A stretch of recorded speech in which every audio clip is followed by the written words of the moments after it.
El Barça logra una victoria de campeón y de carácter en un campo en el que el Borussia Dortmund no perdía desde hace 3 años en un partido de Champions, ¿eh? He escuchado por ahí que sí, que el Barça ganó con muchas complicaciones, que no fue un partido cómodo. Sí, claro. Evidentemente, este equipo tenía más de 3 años sin perder en Champions en su casa. Y esta temporada precisamente lleva todos los partidos de Bundesliga prácticamente sin derrotas en casa. Estamos hablando de un equipo que quizás no es la mejor versión que muchos conocimos del Borussia Dortmund, pero evidentemente están haciendo un trabajo bueno, digamos, ¿no? Luego de la salida de Terzic y con la llegada de Nuri Sahin, el cual ya estaba en ese cuerpo técnico, pues evidentemente el equipo mantiene su esencia y tiene una gran plantilla. Tiene jugadores desequilibrantes como Duranville, Guirassy, Gittens, eh, etcétera. Tiene un mediocampista espectacular que es Meca. Y el Barça creo que ha logrado una victoria no cómoda, pero una victoria que este tipo de partidos requiere de ese entendimiento de los tiempos en el partido. No siempre se va a dominar el partido, no siempre se va a tener el balón, no siempre va a ser cómodo atacar. Van a haber momentos en los que el equipo tiene que sufrir y pues yo creo que el Barça desde hace muchos años no se había encontrado con un partido de estas características. Y si lo hizo, pues creo que no lo afrontó de esta manera, sobre todo por todas las bajas que hay, repito. Porque sí, el Barça tiene jugadores, tiene una plantilla titular muy interesante, pero hay ciertas bajas importantes para este tipo de partidos, como por ejemplo la baja de Araujo, De Jong y Gavi, que están prácticamente haciendo una pretemporada. Yo no los veo todavía a su nivel o a un nivel al que todos esperamos. Y bueno, creo que para entrar en tema, pues mis felicitaciones al Barça porque realmente es una victoria bastante importante, no solo para sentarse en la tabla, sino para el tema anímico. Y como les comenté en el partido con el Betis, evidentemente este equipo está por el tema calendario, que evidentemente ha jugado muchos partidos fuera de casa y en campos durísimos, con equipos que prácticamente no han perdido en su casa, me refiero a la liga, pues evidentemente ha tenido que gestionar los partidos en los que va a dar el máximo y en los partidos en los que, digamos, ha decidido aguantar más de lo que debería, o de lo que debería, hablando en clave Flick, un equipo del alemán. Ahora bien, entrando en tema. Vamos, como siempre, a analizar la salida de balón, la presión alta y las transiciones con Flick, sobre todo al final del partido, porque este partido dejó muchas cosas interesantes. Con respecto a la salida de balón, ya nosotros sabemos que Flick, por lo general, sale con un hipotético 4-2-3-1 en el que la figura de Dani Olmo, a pesar de ser un mediapunta, es un jugador que evidentemente el mediapunta para Flick, en el Bayern también lo era, Thomas Müller, pero era un jugador que tenía cierta libertad en el campo. Podía bajar al carril central, podía atacar última línea con el 9 y evidentemente también ocupar esa posición de media punta. Y en el caso de la presión del Borussia Dortmund fue asfixiante, sobre todo el mediocampo hacia los centrales, hacia arriba. Evidentemente, Flick busca con ese 4-2-3-1 que Olmo baje a zona de interiores para, digamos, formar un hipotético 4-3-3.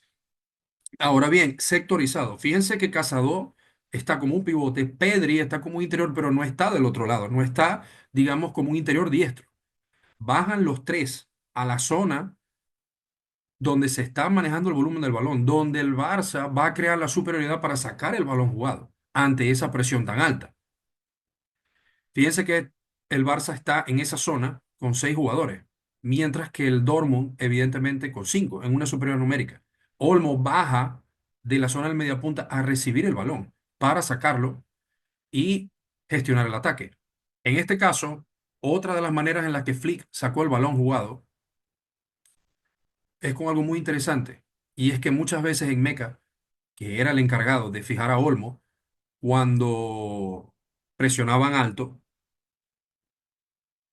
y Olmo no fijaba al central. Pues fíjense que Olmo, ¿qué es lo que hacía? Olmo fijaba el central con Lewandowski, esperaba que el equipo, mientras Íñigo tenía el balón, jugar sí, pero estoy colocando el caso de Íñigo para dar un ejemplo, mientras Íñigo tenía el balón en los pies, Olmo pegado con el central en Meca se acercaba para presionar también o a Pedri o a Casado con Giovanni Reina. ¿Qué sucede? Que en ese momento, lo que es el timing, en ese momento Olmo baja a ocupar esas zonas interiores y a generar esa superioridad para recibir entre líneas de Íñigo Martínez y luego sacar el balón jugado y por ende anular la presión del Dortmund. Eso es lo interesante que tiene el equipo de Flick, que evidentemente es un equipo asimétrico cuando ataca, cuando circula el balón, cuando construye. Es un equipo bastante asimétrico que simplemente por sectores genera la superioridad y es difícil presionarlo porque prácticamente casi siempre consigue sacar el balón jugado de manera cómoda y limpia, que es lo más importante, para que se pueda gestar bien sea una transición rápida o un ataque en estático. Ahora, en este caso, vean cómo Íñigo tiene el balón, ya Sabitzer está encima. Y evidentemente, en este caso, Íñigo tiene que tomar una decisión. Y más que lanzar un pase largo, si no está muy claro, vean cómo aquí hay algo interesante y es otra de las cosas que caracteriza a Flick, que es el doble desmarque. Vean el desmarque de apoyo de Pedri hacia la banda, porque Meca está fijando a Olmo. En Meca estaba fijando a Olmo, ya Savitzer está encima, Duranville está encima de Valde, y evidentemente el equipo tiene que sacar el balón. Puede jugar con Peña, pero evidentemente hay algo aquí que hace Pedri y que hace Rafinha, que es lo que caracteriza, repito, al equipo de Flick. Vean cómo Rafinha va a correr hacia el espacio para estirar tanto a Emre Can como a Rierson. Por lo tanto, está haciendo un desmarque de ruptura. Y vean cómo Pedri se recuesta a la banda para hacer ese desmarque de apoyo. Ese desmarque de apoyo y ese jugador que va a recibir. Íñigo le da el balón a Valde y Valde rápido se lo da a Pedri para que saque al equipo jugando. Y vean cómo nuevamente el equipo, como en la salida de balón anterior, vean cómo nuevamente el equipo va a ir a atacar la última línea con cuatro jugadores. Además, a pesar de esa presión alta y asfixiante, pues, si se ponen a ver, el Dortmund está prácticamente, salvo la pareja Emre Can y Schlotterbeck, que están encima de Lewandowski, está realizando una marca prácticamente hombre a hombre. Hombre a hombre. Pero claro, todo el trabajo colectivo tiene que ser en conjunto. Fíjense que al mismo momento que Rafinha hace el desmarque de ruptura, para evidentemente estirar a Rierson y a Cham, porque claro, si Rafinha no hace eso y Pedri se va a la banda, lo más probable es que Rierson lo anticipe y Pedri no pueda salir. En ese momento que Rafinha va hacia adelante, Pedri va hacia la banda y en ese momento Íñigo le entrega el balón a Valde y Valde a Pedri. Todo tiene que ser coordinado y en fracciones de segundo. Porque también entiende, y lo voy a explicar ahora en un formato, digamos, de vídeo no en tiempo real porque evidentemente salta el copyright, pero en un formato de vídeo aquí mismo en la pizarra. Voy a explicar esa salida de balón que es la que buscaría ese media punta. No solo la que les coloqué antes, sino aquí Olmo, aquí en Meca está encima de Olmo. Aquí Íñigo puede adelantarse y buscar ese pase que rompe dos líneas de presión que caracteriza al equipo de Flick y que consigue a Olmo entre líneas. Pero al estar en Meca encima es complicado. Y sucede esto que les estoy mostrando acá. Ahora, otro punto importante es la presión alta. A mí me gusta analizar las presiones altas porque yo creo que es una de las cosas más interesantes y que caracterizan a los equipos ofensivos. Yo creo que es una marca registrada de un equipo ofensivo saber hacer una presión alta, porque evidentemente no siempre se va a poder construir y evidentemente eso se vio ayer con el Barça. El Barça el primer tiempo fue arrollador a más no poder. Si vemos las barras de impulso y los datos es que el Dortmund ni siquiera disparó a puerta, el Barça disparó tres o cuatro. Y eso eh, debió causar que el Barça como mínimo se fuera al descanso con un gol en el bolsillo, como mínimo. Pudo haber seguido con dos. Se fue 0-0, pero todo eso viene derivado de una muy buena presión alta y una muy buena contrapresión. Porque repito, no siempre se va a poder construir. El Dortmund, por ejemplo, fue un equipo que en el primer tiempo especuló muchísimo. A poco que perdía el balón y que no podía salir, se encerraba atrás. No cedía espacios interiores. Y el Barça tampoco, otro punto positivo es que el Barça tampoco se aceleró. El Barça construyó, con lo cual fue metiendo al Dortmund en bloque bajo y a partir de ahí, pues lo que veía claro lo hacía y lo que no, no lo hacía. Y eso está bien, que eso quiere decir que evidentemente este equipo está entendiendo lo que es. lo que es trabajar en un partido de eliminatoria. Un partido de eliminatoria tiene muchas fases. Es difícil que cuando se enfrentan dos equipos grandes, sobre todo en casa del Dortmund, pues evidentemente no siempre vas a dominar, no siempre vas a tener ocasiones de gol, no siempre puedes hacer exactamente lo mismo, porque tienes que también jugar con el crono, con el marcador. Entonces esto es algo que me está gustando de este Barça. Me parece que a diferencia de otras épocas en donde el Barça jugaba bien, hacía las cosas bien, pero este tipo de cosas no las interpretaba y esto es evidentemente en manos del entrenador. Entonces, vemos aquí la presión alta. La presión alta, por lo general, los equipos de Flick, o por lo menos la mayoría de los partidos que hemos visto en esta primera parte, Flick presiona en un 4-2-4.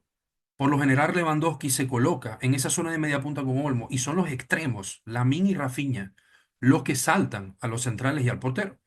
Esta vez no lo hizo así. ¿Por qué? Porque el Dortmund quería salir con 4-3-3 jugando. Con los extremos, bueno, a veces Duranville iba por dentro, por lo menos por donde se circula el balón. En este caso coloqué el ejemplo con Schlotterbeck. Gittens debería ir por dentro y ahí Koundé lo seguía. A la vez que Lamine, si no podía saltar a Schlotterbeck, seguía a Bensebaini. El Barça juega con esos riesgos. Y veamos del otro lado a Valde, que Valde está preparado para saltar en un cambio de orientación. En caso de que Nico le quiera hacer el cambio a Rierson, Valde está preparado para saltarle a Rierson. Y a la vez, si hay un pase a profundidad para Duranville, Valde está preparado también para correr. Y vean a Íñigo que lo mismo, si Valde salta a Rierson, Íñigo va encima de Duranville. Es decir, en una presión alta, asfixiante y, y decidida. ¿Por qué? Porque si hay algo que tiene este Dortmund, es que este equipo busca siempre jugar por dentro. No es un equipo que se caracterice por lanzar demasiados balones largos o jugar con mucho, apostando por recuperar muchos balones divididos, a pesar de que es un equipo que es bastante fuerte en los duelos, ¿eh? Que de hecho esa estadística la ganó el Dortmund, a pesar de que el Barça en el primer tiempo le pasó por encima.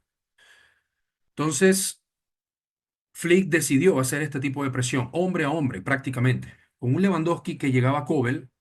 Cuando Kobel lanzaba el balón a Schlotterbeck, Lewandowski saltaba sobre Nico y Rafinha saltaba sobre Kobel y tapaba el pase a Emre Can, de manera de que al Dortmund se le dificultó demasiado salir de su campo. Entonces, esto es algo que evidentemente, y bueno, los tres mediocampistas con los tres mediocampistas del Dortmund. Entonces, de esta manera, pues era complicado para el equipo alemán salir con el balón jugado. Muchas veces veíamos que Guirassy bajaba y un central lo seguía también. Eh, Cubarsí por lo general. De hecho, hubo una falta en campo propio del Dortmund que Cubarsí le hace a Guirassy, si mi memoria no me falla. Es una presión bastante alta y bien organizada. Me imagino que el 4-2-4 no lo utilizó con los extremos llegando por el tema de que el equipo, vuelvo y repito, es un equipo que le gusta salir jugando con los pies por, digamos, buscando combinar por zonas, por el carril central y no jugar demasiado el balón largo. De manera de que, bueno, después el Dortmund iba a ganar superioridad por dentro y le iba a encontrar todos los resquicios al Barça por zonas interiores. Y eso es algo que Flick, si algo prioriza, es que por dentro no juegue nadie. En tal caso, balón a banda y luego el equipo se lo organiza y, bueno, que el rival utilice los carriles laterales más no los centrales. Ahora bien, para pasar al formato de vídeo, ven aquí rápidamente y al final del partido, que fue algo bastante interesante, es algo que Flick hace, pero fue algo bastante interesante, porque verdaderamente yo no me imaginé que en el minuto 70 fuera a salir Rafinha, Lewandowski, Olmo, me imagino que es el factor falta de pierna, normal, por lo que acabamos de hablar ahora sobre los partidos, la cantidad de partidos de visitante y de exigencia que ha tenido seguido el Barça en prácticamente un mes. Y claro, por supuesto, la falta de recambios a través de la temporada, pues empieza a pasar factura y Flick necesita tenerlos a todos conectados, ¿no? Y enchufados desde el punto de vista mental y físico. Ahora vean cómo defiende el Barça en el bloque bajo. Es interesante porque vean cómo Flick siempre apuesta por mantener la superioridad en zonas interiores. Vean a Duranville cómo está estirado en banda y que a Flick no le interesa lo más mínimo. Si Bensebaini hace un cambio de banda, pues el equipo se acomoda por el otro lado y deja a Bensebaini bien abierto. Es decir, Flick prioriza esto para poder recuperar el balón en zonas interiores en superioridad y evidentemente lanzar el contragolpe. Vean cómo Fermín y Lamine no van directamente al lateral. De él se va a encargar Koundé y Casado. Y en caso de que Bensebaini lance el balón a Reina, pues Pedri saltará sobre él, Íñigo sobre Guirassy y Gittens y Cubarsí sobre Gittens. Es decir, Lamine, salvo que el jugador se hunda demasiado, vaya a línea de fondo y se hunda demasiado, Lamine no va a saltar a hacer a Bensebaini. ¿Por qué? Ya lo vamos a ver.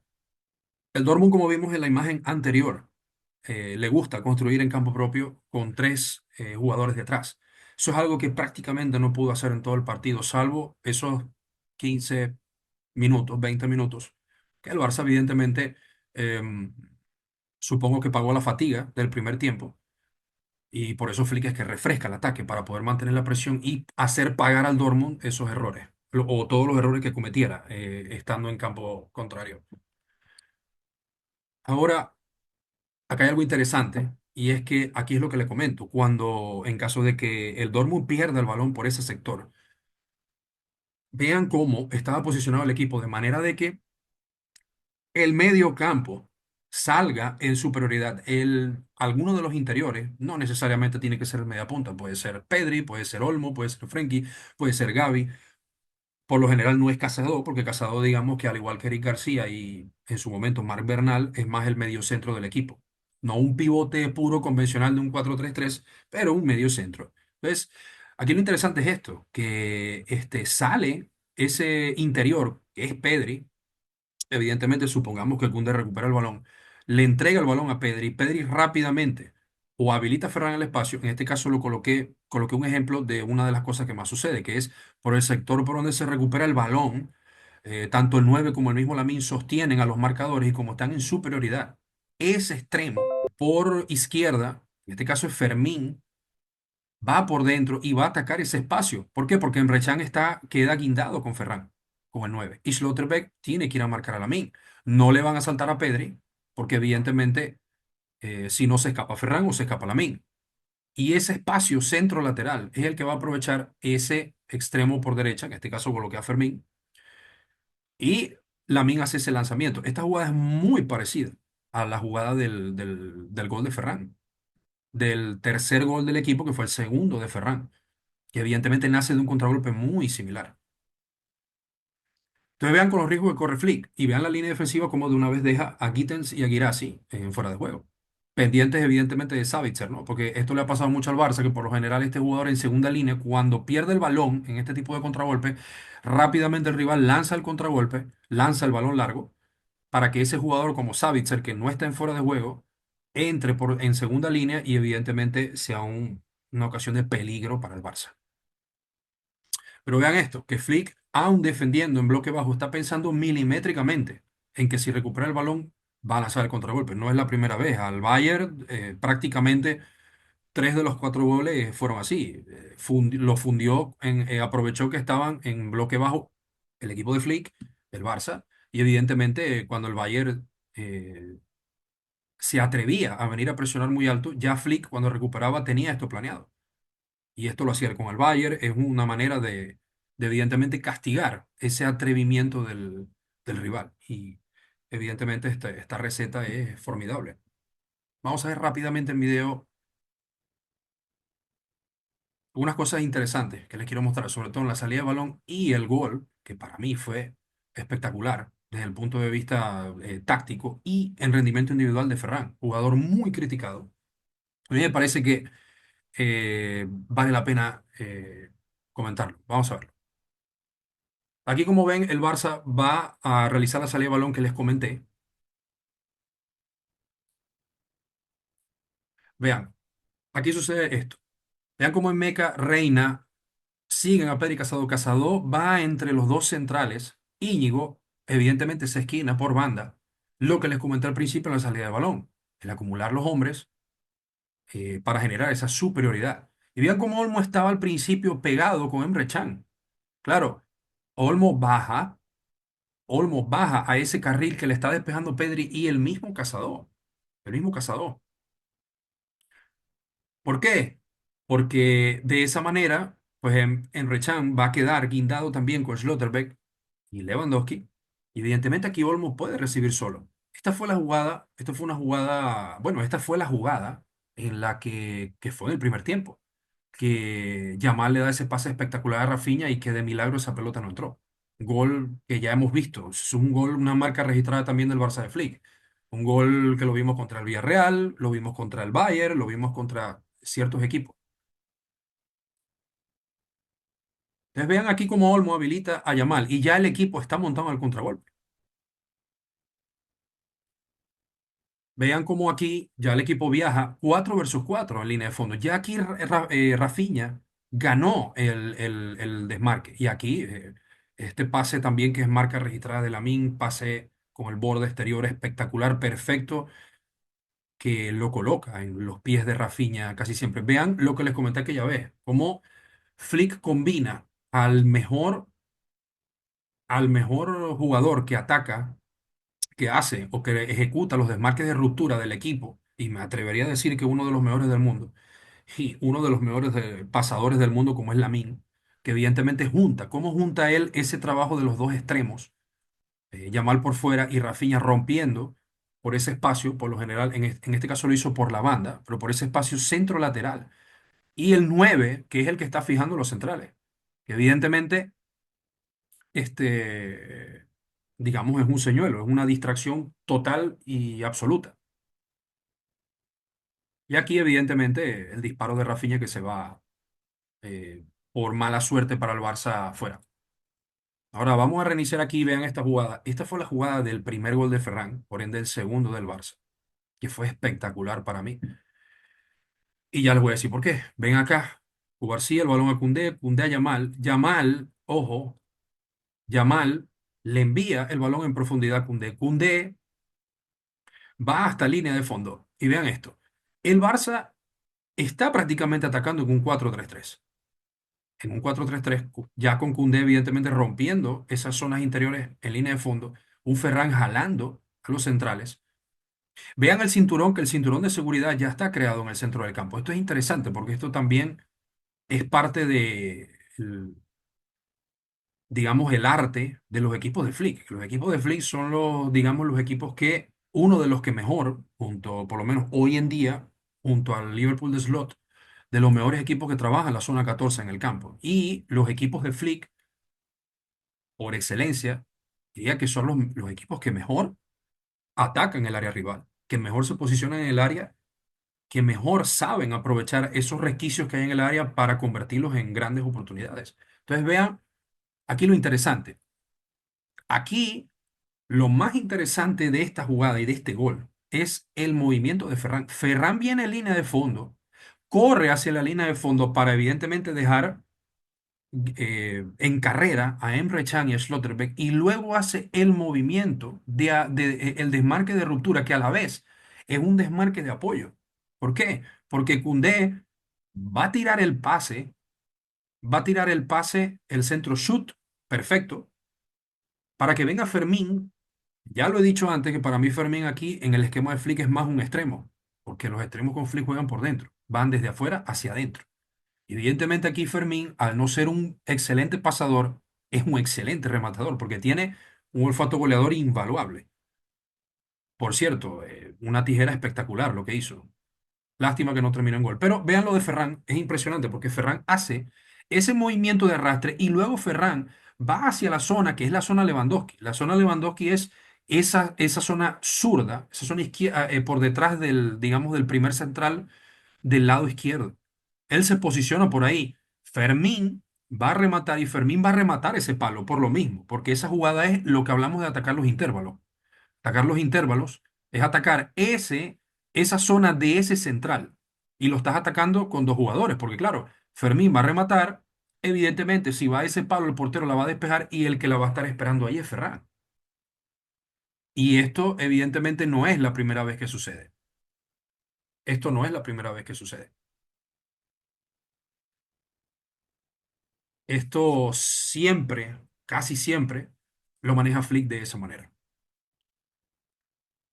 Entonces es importante, esto es una muy buena noticia para el Barça, este nivel de Ferran, para, porque claro, era bastante riesgoso salir de un jugador como Lewandowski, en este partido. Era un partido que está al nivel de los mejores y Ferran salió y prácticamente resolvió el partido. Pero esto es lo más llamativo. Para mí esto es lo más llamativo que hizo estos movimientos y se colocó en la zona donde se tenía que colocar. Esto está demostrando y no es casualidad. Creo que van 3 partidos y Ferran lleva 4 goles desde que llegó y todos de 9, jugando prácticamente de 9. Y esto es interesante, muy interesante, porque da la sensación de que está entendiendo, y bueno, según las declaraciones de Flick, está entendiendo cómo moverse en el área, cómo posicionarse y cómo rematar. Es bastante interesante. Bueno, espero que les haya gustado el vídeo. Dejadme en la caja de comentarios sus opiniones. Y también si el video lo corrí demasiado rápido, para ver si para la próxima tengo que bajarlo. Por temas de delay, de internet, yo comprendería. Les agradezco que me avisen. Y bueno, vamos a dejarlo aquí. Los animo a que se suscriban al canal, activen la campanita y nos vemos en próxima oportunidad. Un saludo.